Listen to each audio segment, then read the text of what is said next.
Hey yo guys, what's up and welcome back to Toe Tags Metal Reviews, and today we're getting our final review of Fortitude by Gojira.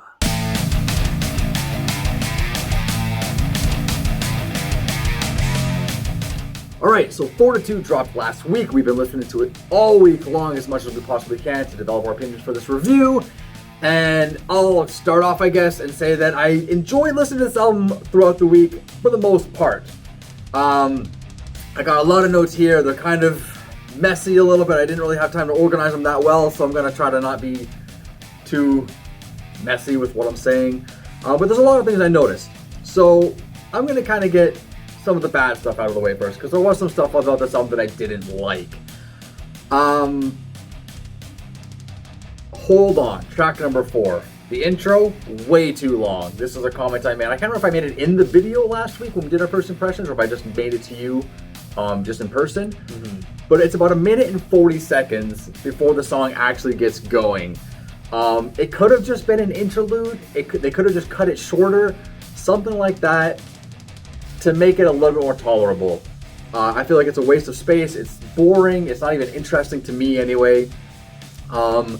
They could have done something like they did with the track Fortitude, because Fortitude and the Chant are basically the same song, but they cut Fortitude out as its own track, and it's its own thing.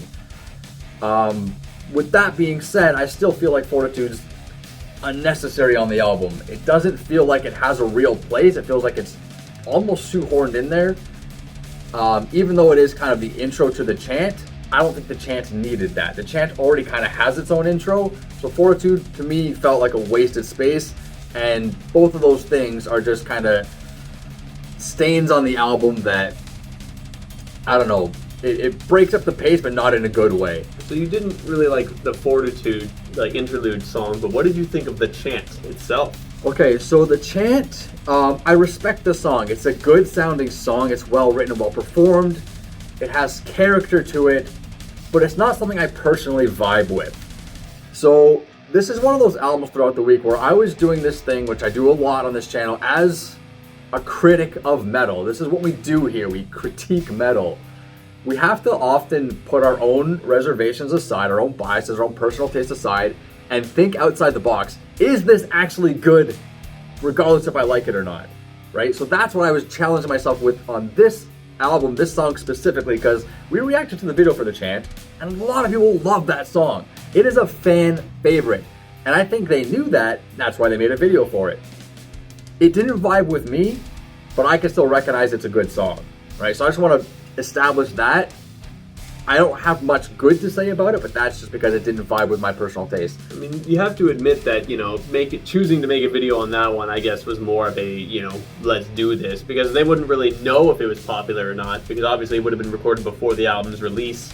The song didn't exist before the album dropped, really. They don't know, but I think bands have an Maybe they can inkling. tell. They have an inkling. This is going to be the song that's going to resonate with people. For whatever reason, they got it right.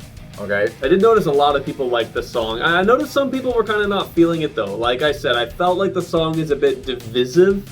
It is. For the fans to a degree, but I've noticed it's a generally positive opinion on that song. Yeah. Some cool stuff I noticed about the album. We'll talk about some good stuff. Amazonia, you got that twangy noise. I did a little bit of research. It's a jaw harp. That's what that is. Which I've heard before, and I kind of hate myself for not picking up on it right away, but it's a really cool instrument, very simple, but also really cool instrument. I like the fact they threw that in there. Using odd instruments, especially ones that are cultural, on albums like this, which is very cultural in theme, it's just 2 thumbs up for stuff like that, right? The polygroove and Into the Storm, which we talked about last time, it never gets old. It never gets old. The Ghost Note blast beats on Grind, again, amazing, never gets old. But one thing that I noticed, a reoccurring thing throughout this album, is how much the bass stands out. The bass stands out a lot, okay? So, Born for one thing, track number 1, the bass takes the lead in the chorus, okay? In Amazonia, there's bass slides all over the place. And there's one really nice one that transitions from the chorus into the verse, just this bass slide. In Hold On, there's also a reoccurring bass slide through the verses and chorus. In track number 10, The Trails, which was also a track I wasn't too fond of, But that bass slide happens again there. This guy really loves doing bass slides, but I wasn't getting bored of those. I was just like, it just felt so good hearing them. But Grind, the last song, which I think we talked about this in the first impression as well, the bass licks just kind of take a front seat and become, they almost kind of carry the melody of the song for a while. It's bass focused pretty much for the ending of that song, which is like a big long ending, which is what this band tends to do sometimes. Yeah, like there's a part in the song, like it's kind of like in the middle-ish part where Joe says, go, and then it kind of gets a little heavier. From that point on, the bass kind of is the lead, like, string instrument, but then the guitar fades in, and then they both kind of harmonize the melody into the fade out of the song, and that ends the album, which is really cool. But the fact that the bass really got a lot of love on here is respectable, because bands don't allow that a lot. You don't see it very often. You don't see it very often. It's few and far between, and I started going, oh, the bass slide again, but I'm like, why am I saying again? I like this. This is cool. It's like, it's flavorful, and you can tell this guy's got a style. He's not just playing the typical bass rhythm. He's throwing flair in there. You got to commend that. So, that's some cool stuff I noticed. I do have a whole list of other things as well, but... Alright, so, one thing I'll say is that I can agree with you about the intro of Hold On. I do think it's a bit long. Like, the whole album, flows the way it does, but I feel like the intro to that song kind of drags a bit. The intro itself is fine, the song itself is good, I enjoy it, but I kind of feel like the intro's a bit long. You can have that intro, just cut it down a little bit. I didn't even think about, them splitting it, like a possibility of them splitting it like they did for Fortitude. But that would have been a good idea. That would work as well, I think. As far as other things that I guess I could critique, I felt that Sphinx didn't exactly stand out that much on the album, and I kind of felt that way in my first impressions. Not that the song is bad, it's a good song, and there's a lot of low vocals from Joe that you don't really hear anywhere else on the album. Yeah. But the bridge is probably the highlight of that track, if anything, mainly for me, at least from what I find. The chant. See, this song I felt was, like I said, really divisive, or at least I felt it would be, because it's kind of a lot more typical, not only form-wise, pretty basic melody-wise or whatever, but I like it a lot. I think, honestly, one of the biggest strengths of this album is its flow and the way the tracks link together. The track listing is perfect, because you open up with a song like Born for One Thing, which sounds like just good, classic, hard Gojira, and then you start getting to experimental stuff after that. You go, softer stuff, heavier, softer. You're going back and forth, but it's not like softer and heavier stuff is lasting for too long. Like, it flows really well. Just the flow of this album is amazing. And the chant is placed in a way that it's really the middle point break for the album. It really splits the first half from the second half really well, especially because Sphinx is right after that. Like, I think just the track placement is amazing for this album. Overall, the use of auxiliary percussion is really cool. You see it just sprinkled everywhere throughout the album, and it's really interesting. Stuff like that is kind of what made me think it's kind of, that kind of blend of Magma and The Way of All Flesh. That's part of why I felt that way. I still do feel that way. However, this album does have its own unique voice among the discography of this band. I do think this album has its own kind of thing to it, which is cool. As far as my favorite songs, I still love Born for One Thing, I still love Into the Storm, I still love Grind, but one song that quickly grew on me immediately was Newfound. And I remember messaging you, like, literally the next day after we did First Impressions, I'm like, wow, Newfound really is just amazing, huh? Because the groove of this song, incredible. All the different sections are interesting. Like, honestly, as you would say, it's a Bobby Boy. Because every time the song comes on, I'm just really getting into it, and I love it. One thing I want to ask you, actually, what are your thoughts on Another World? Because I know when that song released, way back last year, and we checked it out, we both kind of thought, okay, it's kind of safe, but it's kind of cool. But now that it's out and it's on the album, what are your thoughts in relation to it and the rest of the album? I'm kind of glad you asked me about that, because Another World is probably my favorite song on the album. And I'm surprised at that too, but it's the song that it kept coming on, and I kept going, this is actually really good, and I kept having that feeling. The downfall with it is I don't really have a lot of things to really say about it other than it just is a good song. It's probably got some of the best riffing on the album. It's just really good.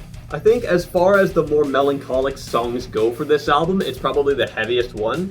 Yeah. Because it's kind of a sad sounding song, but it's got a little bit of an edge to it. Yeah. The Trails and the Chant are both kind of like, just kind of more so sad and not really like harder. So Another World has that, but like, one thing I love about Another World is that you could really march to that. You're listening to it and you could just, you feel that march that's going on. Yeah, that song reminds me a lot, and I don't like making comparisons because people that watch the videos don't like when we make comparisons to the band, but that song really reminds me of Mastodon, and I've been a Mastodon fan for way longer than I've been a Gojira fan. They both kind of came out around the same time-ish, and they're very similar stylistically. But that song gives me a lot of Mastodon vibes, which is maybe why I'm gravitating towards it more, maybe. But yeah, Another World I think is the best track on the album, to be honest. Interesting. Another song that kind of gave some Mastodon vibes that I want to talk about because of something you mentioned is The Trails. I think this song is incredible. I think it's a beautiful sounding song. It's a perfect bridge between Into the Storm and Grind, which are both a lot harder sounding songs. It's just how sad it sounds, man. Like, I think it does it a little bit better than The Chant personally. But I do think they both kind of accomplish the same kind of goal, like in terms of, the sad kind of sounds of this album to a degree. Not to say the whole album is sad, but it's got those elements in it. And I just think The Trails is super underrated. I'm listening to the song and I'm just loving it. I love the harmonies in it. Just such a sick song. Did you need both songs though? You made a good point there that they both kind of have the same, almost like they both have the same purpose on the album. What's the point of having both of them there? I would say it's to break up the pace. Because think about it, if you removed The Chant, you wouldn't really have that mid-album, kind of relaxing break. And if you removed The Trails, you'd just go straight from Into the Storm into Grind, which would also be a little bit too much because those are both really intense songs. See, for me, the more I listened to this album, the less I felt like the pace needed to be broken up. There's nothing on this album that's really, really heavy. Like, you're not getting, like, some raunchy riffing, like you got, like, a power riffing like you got in old Gojira. You don't really get that a lot on this album. You get small elements small elements of it, but the whole album, when you said the album flows very well, that's very well put, because it does. It doesn't really have this, like, super heavy section of the album that has to dive down and give you a little bit of a break, with your ears, and then it gets heavy again. It doesn't really do that too much. It's pretty level throughout the whole thing. Like, there are songs that do get a little bit more mellow and softer for sure, and there are songs that are heavier, like More for One Thing or Newfound or Into the Storm, which are a little heavier, but the wave is not like drastic like this. Yeah, it's not drastic, but it is there. I do think it's there. There is kind of a flow of back and forth between harder and softer stuff, but it's not like super crazy, right? Yep. So I don't know. There's lots of stuff we could talk about. Obviously, we've been going on about it. So I don't know. Unless you have anything else pertinent to say, I think we should rate Fortitude. What do you think? Yeah, I mean, there's not much else for me to really say about the album, so I guess I'll start. I think this album is really strong. I think it's an interesting return to form for Gojira to a degree, because Magma kind of departed from the bite that this band had. And this album not only kind of went forward with the sound Magma had, but brought some of the bite back. So you're kind of getting a lot of what you want from this band. I really don't think this band makes bad music ever, really. It gets my toe tag. It's just, throughout the week, I thought it was just enjoyable to listen, just over and over and over. Did not get tired of it at all. A good majority of this album made it into my playlist. Yeah, I think this is a solidly made album. I think it's pretty much good from beginning to end. There's not really a lot that's really horrible about it. But, and again, I'm not somebody who's a huge Gojira fan, but I have listened to all their albums. I think this is probably their weakest album, to be honest. Not saying it's bad, like you said, they don't make bad music, so that's, a check mark there. But it is their weakest album in my opinion. No songs made it into my playlist. I'll probably add one or two of them, like Another World and maybe one or two more. But I didn't feel inclined to really add a lot to them. So I'm at a point where I don't think I can give it a toe tag, which I know sucks, because I know a lot of people like this. I'm probably going to get hate for it. And I'm also still doing that thing where I'm thinking outside my own biases, like, how good is this album? Well, it's good, but I wouldn't recommend this to anybody. You know, I'm not going to go, hey, check out the new Gojira album, it's amazing. I don't feel like I'm going to do that. If anybody says, hey, have you heard of that band Gojira? I'm not going to say, check out Fortitude. I'm going to say, check out L'Enfant Sauvage. Like, you know what I mean? It just doesn't quite have it. So I'm going to give it a 7.5. It's on the doorstep. I know it hurts. I know it sucks. But it needs to be there to get the toe tag, and it's not there. It's good, but not phenomenal. I'm sorry, but I just didn't feel that way about it. So 7.5 for me. We've had situations like this several times on the channel. Where this hasn't happened in a while. Yeah, we're a smidgen away, but I'm sorry, this one just didn't do it, man. It was a good effort from Gojira. I respect it, but they could do better. They could do better. They have done better. Well, with that being said, guys, I guess that's all we got for you today. A 7.5 from Vile and a toe tag from myself. So close, yet so far. But anyway, that's all we got. Remember to like the video if you like it. Comment, tell us in the comments below after a week after it's released, what are your thoughts on Fortitude? We'd love to hear what you guys have to say. Subscribe if you guys are new. I'm TV Fish. And I'm Vile Self. And we'll see you guys later.